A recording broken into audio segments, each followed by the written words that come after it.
Hello everybody and welcome back to my YouTube channel. This film is rated PG for mild fantasy themes and animated violence with some scenes that may scare young children. This is Key's Reviews and this is my review of the Super Mario Bros. Movie.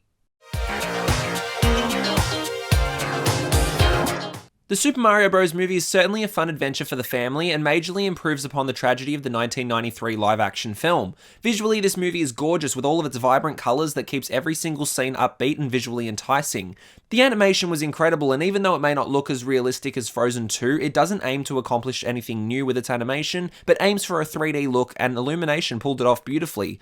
There is no denying that the visuals of the Super Mario Bros. Movie is admirable to sit back and watch, so even if you're not into the story, the fun that comes from the story's adventure along with the visuals is sure to entertain you all the way through its concise 92-minute runtime. The controversy over Chris Pratt playing Mario with an American accent is eradicated within the first 10 minutes of the film, given that this is what the story is intending to do, so the lack of the Italian accent from both Mario and Luigi didn't have as much of an impact on me than I thought it originally would. Instead, they provide an incredibly entertaining journey over the course of these 92 minutes.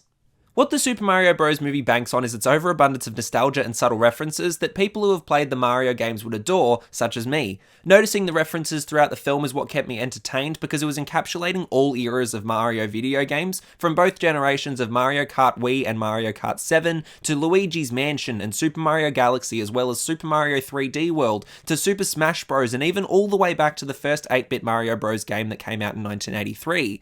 I did think throughout the film that the soundtrack also was a little out of nowhere, but I can justify it since it's all 80s music, and since the first game came out in 1983, it makes some sense despite its lack of necessity.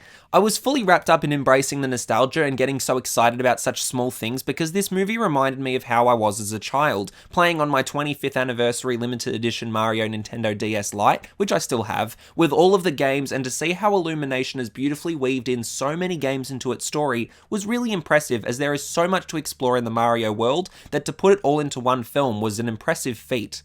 The Super Mario Bros. Movie made me feel like I was a kid again, and that's what I really loved the most about this film, as I was incredibly giddy at the use of Rainbow Road as the Mario Kart sequence's course, as well as utilising the original vehicles from the Wii game.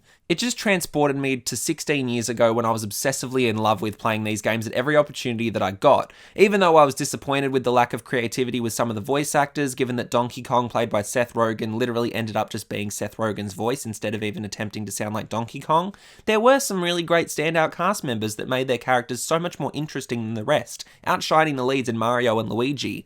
Anya Taylor-Joy as Princess Peach was incredible, and I thought she was the best casting in the entire film. She really fulfilled the version of Peach that this film was aiming for, and was certainly how I imagined an animated version of Peach to sound like. Most of the cast was spot on and delivered great voice acting performances. Keegan-Michael Key as Toad, however, was spot on perfect because he didn't sound like himself at all and gave an energy to this movie that it really needed to have, so he was surely the surprise hit character of the movie. Jack Black as Bowser was almost unrecognisable with his voice, and while you can tell that there was definitely some moderation with his voice in post-production, I never thought of him, aside from a couple of scenes, as Jack Black. I was enticed enough to only see the character of Bowser, which I really thought was incredible. The comedy is there, and even though it's catered for the kids most of the time, there were some decent adult jokes that got me really laughing, so I loved that it catered for a family audience, which is something Illumination is very good at doing with their past projects of the Despicable Me franchise and the Sing duology. The sound effects were amazing, as they used a lot of the sound effects from the video games and didn't intend to change it in any way. I also really appreciated the score, as it wasn't Mario music the entire way, but brought in the familiar themes when it needed to and was pulled off without a hitch. Even though the adventure and nostalgic ride was brilliant, the film itself was largely disappointing when you get rid of the nostalgia. The plot was so thin and basic that even children wouldn't find this story particularly interesting. It's so straightforward that it doesn't leave a lot of room for anything else to be properly developed. Since the story cuts between Luigi being caught up in the Darklands with Bowser and Mario landing in the Mushroom Kingdom with Toad and Peach, the upbeat vibrancy of Mario's story is fun to watch, but whenever it switched to Luigi and Bowser's scenes, you couldn't help but want that to be over just so you could get back to the fun of the Mushroom Kingdom storyline. In this way, the contrast between both storylines works, but the interest and captivity of both doesn't work whatsoever. The way the characters were treated was definitely a twist on what you'd expect from the Mario characters in the game, since Bowser was less intimidating than expected and ended up trying to be a heartthrob hopeless romantic, which was obviously done for comedic purposes, but in the grand scheme of being the main villain of the film, it didn't work at all for me. I liked the twist on Princess Peach's character given that she really embraced feminism and was a really empowering character to watch, since she's the one that trains Mario and honestly is the badass of the film. She takes control of every situation that she's in and abandons any idea of the damsel in distress character that she is in the video games, which was a nice turn for her. Since the movie is very short in length, the entire progression of the film is very fast-paced, and even with such a simplistic plot, it's very rushed and plot points happen way too quickly and leaves absolutely no character development for any of the characters at all, which really left a bad impression on me. By rushing the story and instantly making characters realise things, the encapsulation of plot conveniences was astoundingly awful, so you don't in turn feel anything for anybody. You don't attach yourself to any of the characters, which is majorly disappointing. If the film was 20 minutes longer and focused more on the development of Mario and Peach's relationship, and made Bowser's intentions more like the villain he is in the games, then I would have appreciated it a lot more than I did in the end.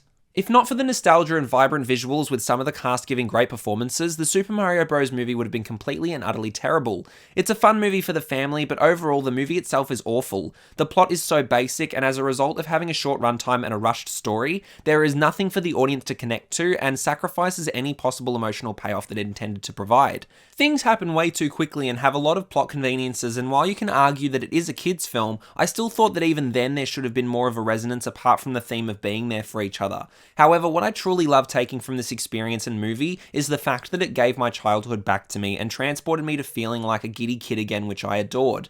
Watching the audience in the cinema full of kids jumping up and down and celebrating certain payoffs towards the end of the film was heartwarming for me to see, because if I was 5 years old watching this film, I would have adored it beyond anything. It achieved what it needed to for the kids, but besides its nostalgia, it isn't that good of a movie in the end, so I'll give the Super Mario Bros. Movie a 6 out of 10. Thank you all so much for watching. Be sure to subscribe to my channel and follow me on Letterboxd and Instagram for all of my latest movie reviews. This has been Kee's Reviews, signing off for now. Don't forget to like, follow, and obey.